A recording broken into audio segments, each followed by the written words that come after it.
Let's warm up the engines, everyone, because today's episode is about to take off. And I'm taking you with me to live the most incredible experiencing visiting Dry Tortugas, where we're gonna learn the ins and outs of Fort Jefferson and about every experience you can have in this island. So this is what it takes to bring all of that to the island. Paddleboard, snorkel gear, snacks. But this is the kind of episode that not everything went as planned. So we're literally bending. We found this parking lot right on the side of the Butterfly Conservatory. But that wasn't really a score. Coming. It's 3 o'clock in the morning and the knock came. Terrifying. They said, you definitely want to stick to the end to see this. If you're new here, welcome. I'm Selena, but you can call me Sally. I travel in a camper van, sharing epic adventures, secret spots, and travel tips. This season is packed with excitement, and here's something special for you. At the end of the season, I'm giving away a free or discounted ebook with everything you need to know about renting a camper van and must-have app. But don't worry, if camper vans aren't your thing, the highlight of this ebook is my tried and true ultimate itinerary for the Florida Keys, so you have the best experience possible. Just watch each episode to collect the secret word to make your dream trip a reality, and I'll show you how to claim your ebook at the end. Let's adventure, everyone! This is Florida Key Season, Episode 7.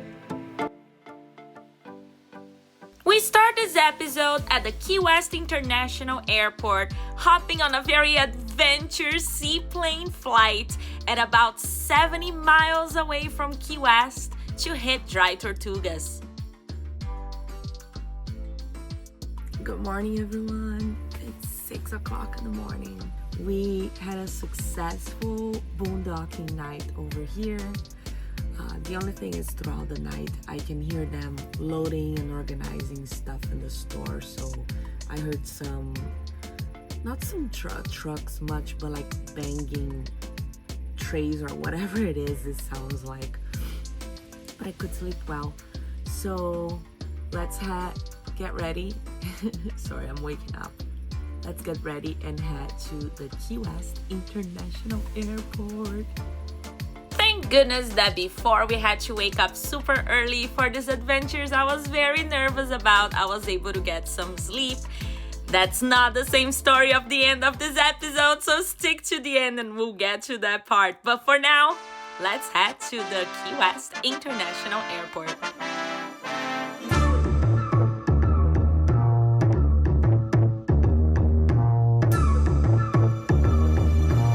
Once you park in the airport, you want to walk all the way to the further left where the hangars of private airplanes are, and the one you're looking for is the very last one. Once you arrive, you have to check in for your flight and sign your life away in waivers, and then you get assigned to your pilot, get your snorkel gear, have to face the scale to confirm your weight, and I was praying to convince my pilot to take all my stuff in this plane. Oh, you do have the prettiest plane. You wanna say hi? Hey everyone, this is Britt, our pilot that is not gonna make me be terrified about this thing. Oh, it's super tiny. Alright, so walk up, watch your step as you step over onto the float. Watch your head as you step in and out of the aircraft. Somebody will hit their head. Probably. Here you go. Take your bag off down there and hand me that other bag. Then you hand me the paddleboard and slide it up. Thank you.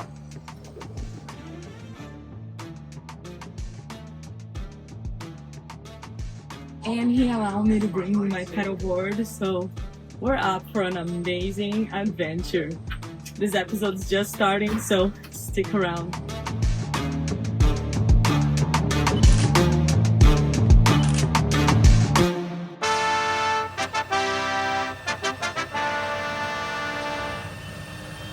I gotta say I was very impressed to see how crafty and the skills this man had to have to fly this tiny plane. I was very spoiled to be able to get first seat watching all of this, and that kind of got my mind out of how nervous I was about this tiny plane flight, and I was more very intrigued about how this was gonna go up So let's go together and check it out, because we are literally pumping in here.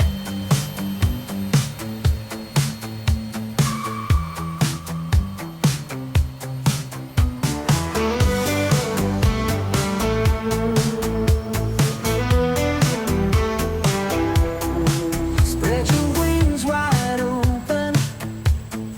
Sky's the limit, can't you see? Leave the world unspoken. Time to set yourself free.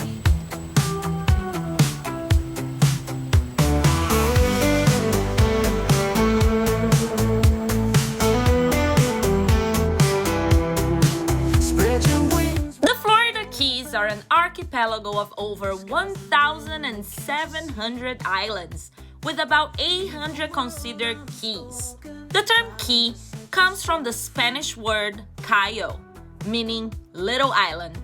The Dry Tortugas are located about 70 miles west of Key West in the Gulf of Mexico, and the name Dry Tortugas comes from the Spanish word tortuga, meaning turtle, due to the large number of sea turtles in this area. Our pilot was sharing all these details through our flight, and then we had this absolutely mesmerizing moment where we briefly saw a school of dolphins passing by. There are only two ways to get to Dry Tortugas, which is through a ferry or this amazing flight, and they are both over $100, so I'll say if you spend that money anyways, you need to live this experience of seeing all of this from up above. Let your spirit soar. Fly free like the sea. Touch the distant shore. As we approach Dry Tortugas, we pass several small islands, and East Key is the smallest, measuring just 100 by 200 meters. Then Bush Key, connected to Garden Key by a sandbar, is home to a large tern rookery, where birds are nesting. The park is home to Fort Jefferson, the largest brick masonry structure in the Western Hemisphere, built with over 16 million bricks. The Dry Tortugas are known for their pristine waters, abundant sea life, and tropical bird breeding grounds. Definitely a paradise for bird lovers and snorkeling/scuba diving adventures, or people who try to be those like me. I was a little nervous about how this landing was gonna go, but I was surprised of how smooth it was.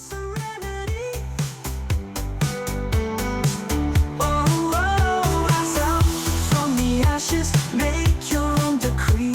Life in bright flashes, embrace your destiny. No more fear to ponder. And I was definitely impressed again for watching Brit's skills to back up this plane.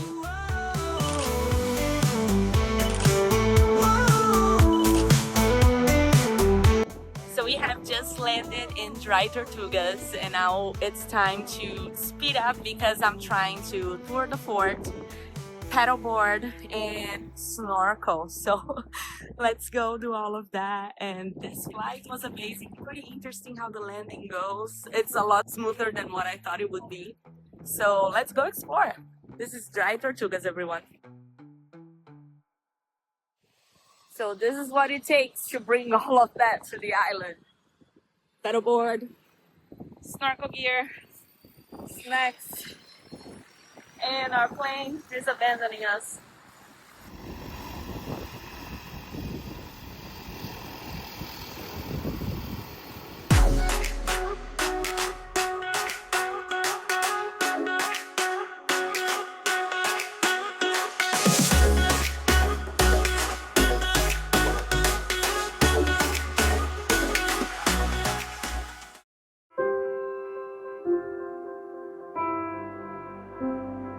As you step onto the bridge leading to Fort Jefferson, imagine the fort's construction beginning in 1846.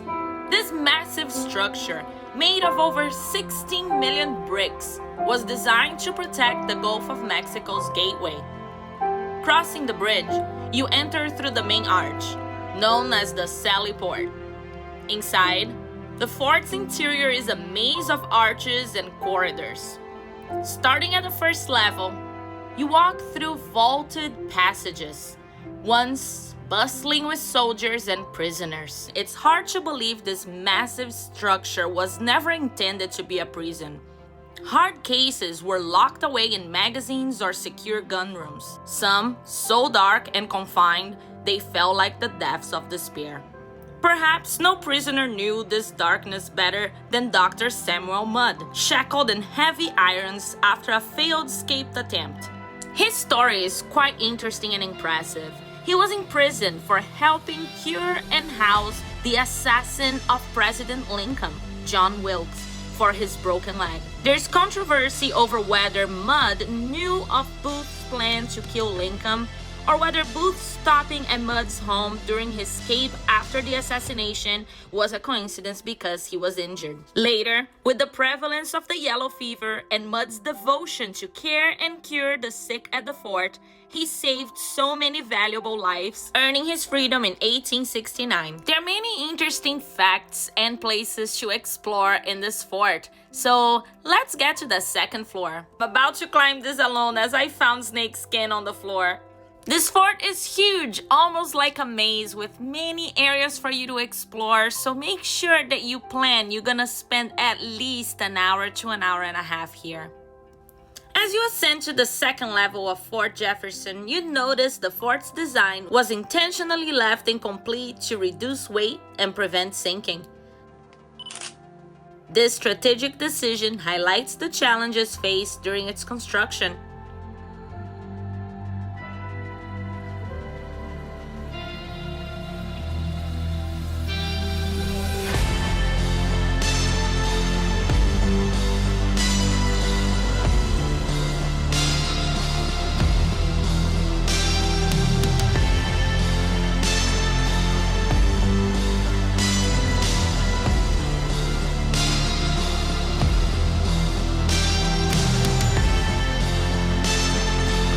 On this level, you can observe the impressive 15-inch Rodman cannons, some of only 25 remaining in the United States.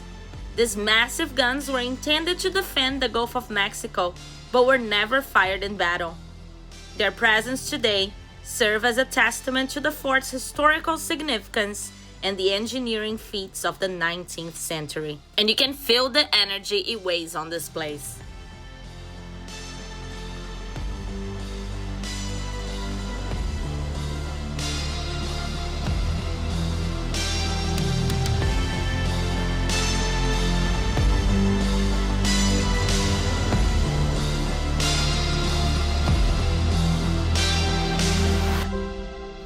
The beauty and danger of this place is there are no railings nowhere around, so you gotta be very careful of where you're walking, but absolutely stunning experience.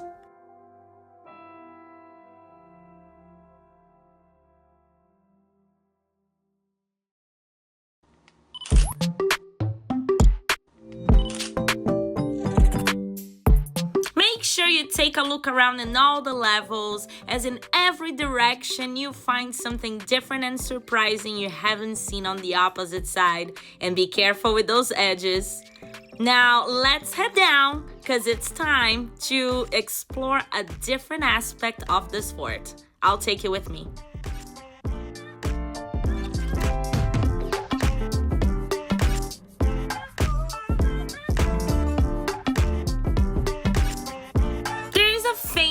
Outside wall where you have to walk. It's traditional. I wasn't quite sure what side gives the best view, so I start going to the left exiting the fort and figure out it was a dead end. So when you go walk the external wall, go to the right side exiting Fort Jefferson for the best views.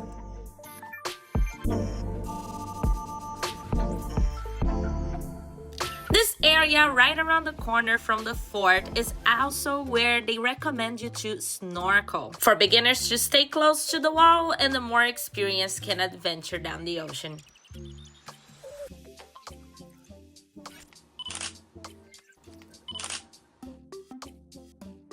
To tour the fort and walk around the wall took me most of the time available in the island, but I wasn't ready to quit on my board. That was such a hard job to bring to the island. So I decided to pump it up and enjoy my last minutes floating on the water until I realized I forgot the adapter that pumps the board to the right PSI.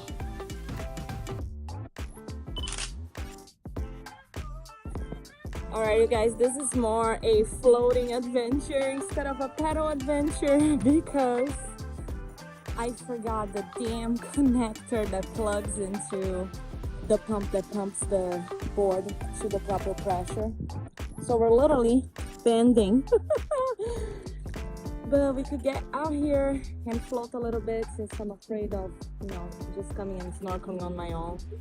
So this was good anyways. We'll just float.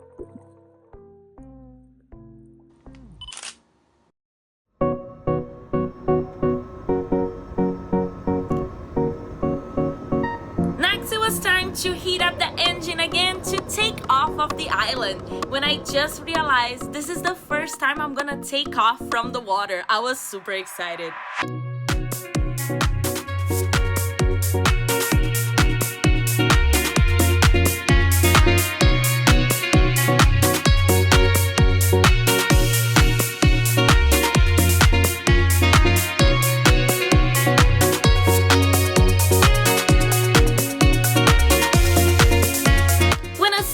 Takes off, it doesn't just power forward, it lifts up onto the step of its floats, reducing drag until it's gliding fast enough to lift off. How interesting.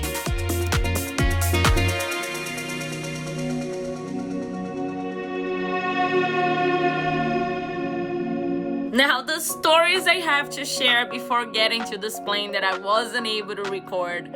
Number one, that board sinking into the water, the wind pushing me away, and the current of the water had dragged me past the fort. I will tell you, it was a battle to get back to the shore.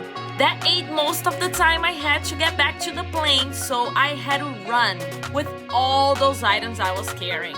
It was quite a marathon to get back into this plane.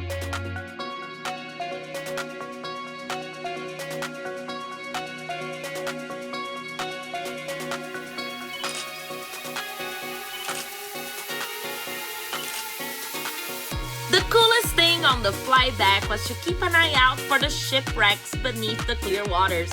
One notable wreck is the Arbutus, a 70-foot work vessel used by treasure hunter Mel Fisher's team.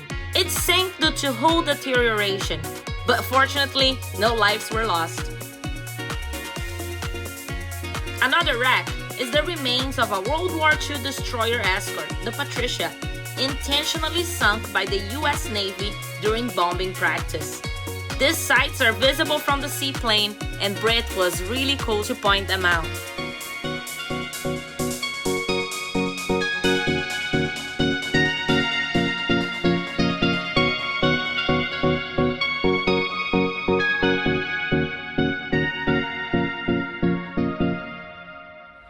What an adventure, everyone. Oh my god. And as always, as Selena does, I plan to do too much in too little time. So we departed at 8 a.m. It takes about 40 minutes to get there on the flight. And then at 11, so at 9, almost at 9, we were getting there. And by 11, we had to be all in the plane taking off.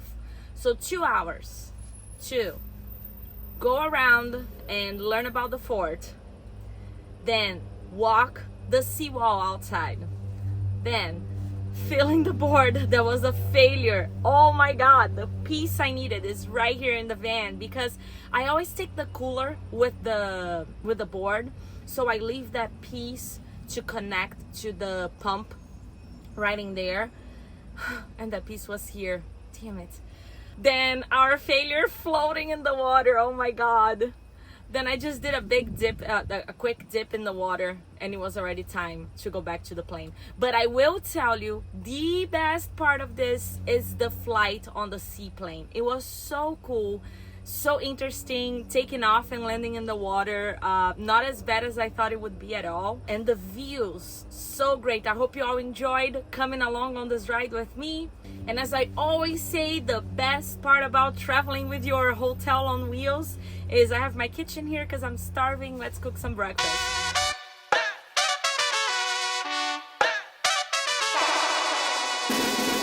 So we have again the same menu as yesterday, but this breakfast over here at the airport, listening to the seaplanes landing and taking off. It's super cool. So we're gonna have some scrambled eggs with chicken, our coffee about to brew over here. Let's enjoy some breakfast and then let's go to Key West with me. Let's go discover Key West. I'll see you all soon. Cheers, everyone. That was much needed. If you just got here to the channel, welcome. My name is Selena. Y'all can call me Sally. I go on these crazy adventures in a camper van. That's where we're at right now. So next, we have lots to explore in Key West. And as y'all know, it's a Selena thing to load that agenda. So leaving here the Key West International Airport, we're gonna head to the Hemingway Museum. We're gonna go try to see the mile zero marker. Next, we're gonna catch, oh my God, this evening, we're gonna catch a sunset at Mallory Square. I heard so many great things about this experience. And then we're gonna explore Duval Street. So stay with me to see if it will be possible to do all of this today and the things we're gonna find along the way. And let's have fun. I'll see you there. Of course, I didn't realize I loaded this day, so we're gonna see all of that on the next episode. And for those of you collecting the secret keyword to win your own ebook with all the tips about this travel and renting a camper van to do this, of course, today's word is fly. And make sure you subscribe to watch next episode where we'll explore the deep sights of Key West. I hope you're enjoying watching these episodes as much as I enjoy making them for you. And just like you would get some coffee with a friend and listen to some stories, if you'd like to buy me a coffee and help me out so I can continue to bring all these inspirations and tips for you, there's a QR code on the screen for you to scan and send me a coffee. Thank you so much in advance. And don't miss next episode. Coming. To see what happened in the middle of the night at 3 a.m. when I got the knock at the door. Hello. Hi. Hi, how you doing? Doing good. How are you? Good. Are you in there by yourself? Yes.